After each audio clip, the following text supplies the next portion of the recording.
नागपुरात rally royal pickleball championship 2026चं आयोजन करण्यात आलं असून ही विदर्भातील सर्वात मोठ्या फ्रँचायझी आधारित पिकलबॉल स्पर्धांपैकी एक आहे। विशेष म्हणजे अवघ्या 13 वर्षाच्या 3 युवा क्रीडाप्रेमींनी या संपूर्ण स्पर्धेची संकल्पना मांडत नियोजन आणि आयोजनाची धुरा यशस्वीपणे सांभाळली आहे। या स्पर्धेच्या माध्यमातून पिकलबॉलला चालना देणं, युवा खेळाडूंना व्यावसायिक व्यासपीठ उपलब्ध करून देणं हा प्रयत्न आहे। नागपुरातील NIT स्विमिंग पूल इथं 16 ते 19 जुलै दरम्यान रॅली रॉयल पिकलबॉल चॅम्पियनशिप 2026चं आयोजन करण्यात आलं आहे। या स्पर्धेत 10 फ्रँचायझी संघाचे 100पेक्षा अधिक नोंदणीकृत खेळाडू सहभागी झाले आहेत। 4 दिवस चालणाऱ्या या स्पर्धेत प्रथम साखळी सामने खेळवले जाणार आहे। त्यानंतर अव्वल संघांमध्ये बाद फेरीचे सामने होतील। अंतिम सामन्यानंतर विजेत्या संघाची घोषणा केली जाणार आहे। या स्पर्धेचं सर्वात मोठं वैशिष्ट्य म्हणजे अवघ्या 13 वर्षाच्या 3 युवा आयोजकांनी या स्पर्धेची संकल्पना, नियोजन आणि संपूर्ण आयोजन यशस्वीपणे केलं आहे। त्यांच्या कल्पकतेमुळे आणि नेतृत्व गुणांमुळे आणि नियोजनामुळे हा मोठा क्रीडा सोहळा साकारला जात आहे।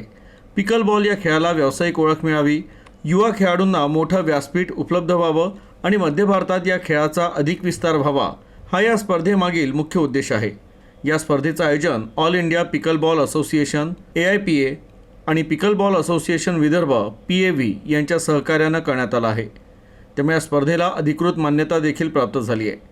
ही स्पर्धा केवळ खेळाडूंना आपली गुणवत्ता सिद्ध करण्याची संधी देत नाही, तर विदर्भात वेगानं लोकप्रिय होत असलेल्या पिकलबॉल या खेळाला नवी ओळख मिळवून देण्याच्या दिशेनंही महत्त्वाचं पाऊल ठरत आहे। I really love this pickleball league organized by us. It's really good. The conference held is really nice.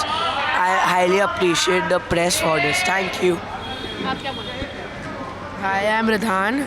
I really appreciate the press conference, and we are very delighted to experience such a press conference, and we are very excited for the league, especially for the semi-finals and finals. Thank you. I really hope my team wins, and I really like my league.